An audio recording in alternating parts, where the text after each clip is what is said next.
Make it make sense. Could somebody please make it make sense? Big moves. Surfer.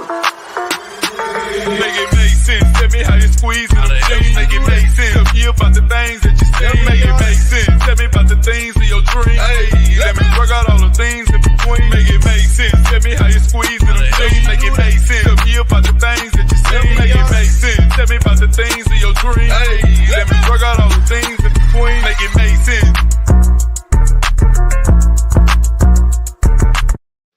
What's up, everybody? It's Make It Make Sense. I'm here for another video. I actually already made this video, guys, but the sound quality was not there. I have heard you guys. I am actively going to buy some stuff at Black Friday. I've been saving all my coins. I'm going to get some new equipment, probably a new computer, but better that I'm here live now. Happy Thanksgiving. If you celebrate Thanksgiving, happy Thanksgiving. If you don't, happy holidays. Guys, this is going to be a good video. Very rarely in the Shanquella case and Nene's recent stories do we have anything that is good news, but this is actually good news. So I want to say thank you to everybody in the chat. I hope you guys are having a happy holiday so far. I also want to say this because this is important. What happened to Shanquella was you had some horrible, heartless people who thought that nobody would care about a young Black girl in another country losing her life. What they did not expect is that this woman touched so many of us that we made this story national news, international news. You guys did this. And that is exactly why her parents are going to be able to feel at least a little relief, because at least one arrest warrant has been issued so far. So that's what we're going to get into. I thought that this was good news and a step in the right direction for Shanquella's justice and for Shanquella's family. In addition to, we'll get into Nene's story, and it's a really great story about her son, who you all know has had some health issues. Again, happy Thanksgiving, everybody. Let's get into it. Really good news. So, got my screen shared. Let me make it a little bigger for you guys. It says Shanquila Robinson arrest warrant issued for femicide. So there are some words that I can't say with YouTube, so bear with me. It says an arrest warrant was issued Wednesday in the 25-year-old Shanquila Robinson, an American woman vacationing in Mexico, for an alleged perpetrator who was not named. And I think we all probably know, but I don't report on things unless it's definitive, so I'm not going to say the name, but you guys, I'm pretty sure everybody knows who this was for. It says this case is fully clarified. We even have a court order. There's an arrest warrant issued for the crime of femicide to the detriment of the victim and against an alleged perpetrator, a friend of hers who is the direct aggressor. Actually, it wasn't a quarrel, but instead a direct aggression. We are carrying out all the pertinent procedures such as Interpol alert and the request for extradition to the United States of America. It's about two Americans, the victim and the culprit. Now, guys, this I don't agree with.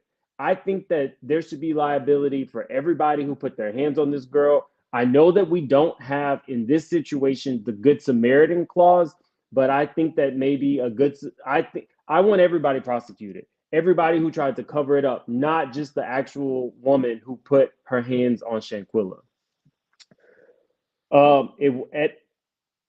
Actually, it wasn't a quarrel, but instead a direct aggression. We're carrying out okay, we did this. ABC News spoke to Shanquila Robinson's mother, Salamandra Robinson, on Wednesday, and when told that there's an arrest warrant issued for the crime against her daughter and hearing the news for the first time, she responded, "I feel so good. That's a good feeling. That's what we have been waiting for someone to finally be held accountable and arrested. I just can't wait for justice to be served." As FBI officials investigated the death of Robinson, Mexican authorities revealed Tuesday night that Robinson may have been alive and received care from a medical professional for several hours before authorities arrived and she was pronounced deceased. The medical professional at the scene allegedly told Robinson's friends that Robinson was drunk, dehydrated, and that they should take her to a hospital. However, they declined to do so. The new report differs significantly from the original autopsy report obtained by the ABC News, which said medical professionals arrived at Robinson's villa at 3 p.m. and that she was declared deceased within 15 minutes. The autopsy said Robinson passed from a severe spinal cord injury and a dislocated neck. Authorities have not responded to ABC News' request for comment on the difference between their report and the autopsy. According to the new police report, Robinson's friends requested a medical consultation at 2:13 p.m. after a general practitioner from the American Medical Center arrived at the address in Puerto Los Cabos. Robinson's friends told the medical professional that she had drank a lot of alcohol.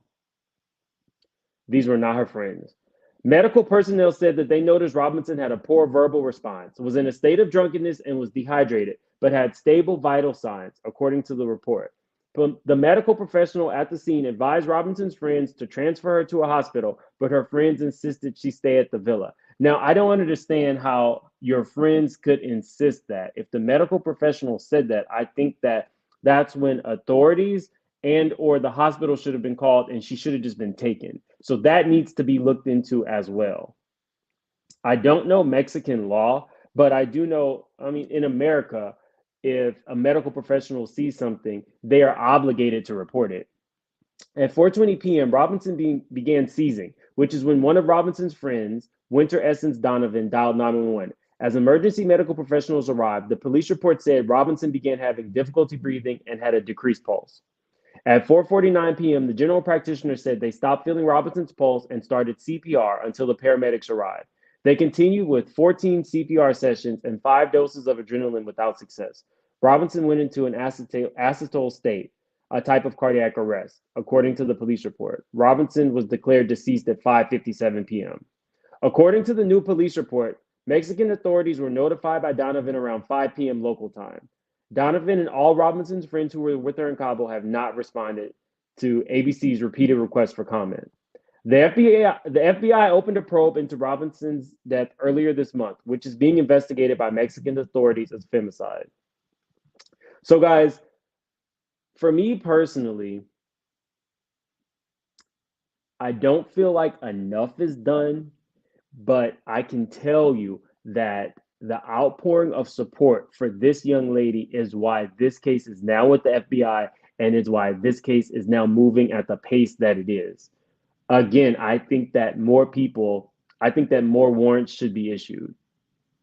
I don't even know how they were allowed to leave. I don't know how they've been able to freely move about the country. But justice, I believe that justice will be served for this young lady, and especially for her family. This is her family's first holiday where they don't have their only daughter. Like, I can't even really imagine. So for everybody who is able to see their family this holiday, make sure you tell them you love them. It is so important to let people know that you care in the moment, right? It's very important. On to Nene. So this was also another really great story and a step in the right direction for Nene's son. She chose to give an update on his recovery, and I wanted to share that with you guys. It's Thanksgiving. We should be giving thanks for things like this. I know that so many people prayed for Nene, sent her well wishes, sent her positive energy. This woman has been through so much. So let's see.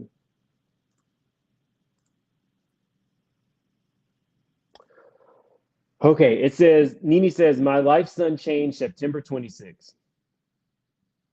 Remember, guys, Bryson had a stroke and a heart attack. He's a very young man. He's in his early 20s. He had both at the same time. I had put in one of my videos, I showed you, where Nene said he was not able to walk nor talk. Yes, let's go.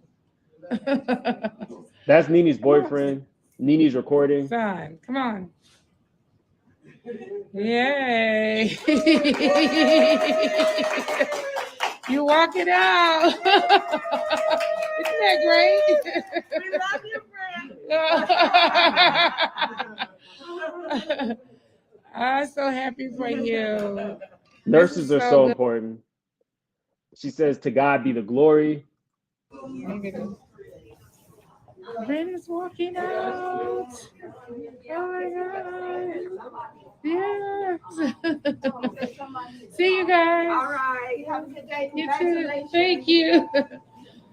Walking out. Oh my God. You have no idea how Brent came in here. 2 months later, Brent is walking out. Oh, hallelujah. You can take your wristband off now, your medical band off. That's something my mom would say. Guys, Brent is very young. I just went to a rehabilitation center for people with strokes, and I saw so many people in so many different age groups who were not as lucky as Brent. Nene chose to share the day that he actually arrived in the hospital. She says home just in time for the holidays. I know this means so much to Nene. Nurses, medical staff, frontline workers are so important. Swinging those legs through. Feel a little more difficult. A little bit, okay. But tolerable. Okay.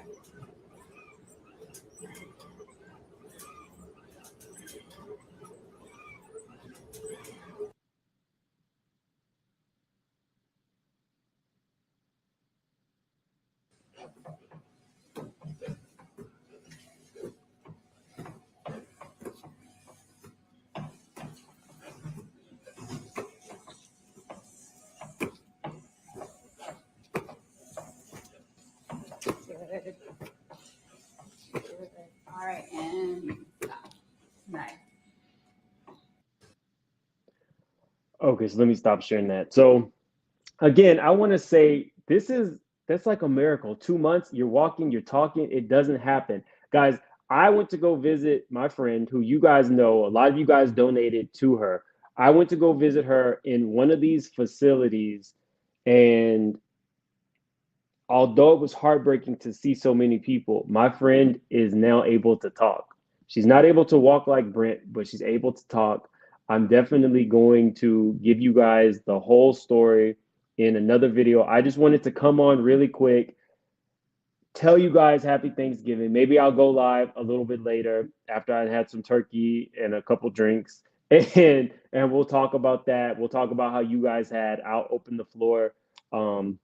For people to call in. But I just wanted to say this is really great news for Shanquilla. It's really great. It's really great news for Shanquilla's family, and it's great news for justice for Shanquilla.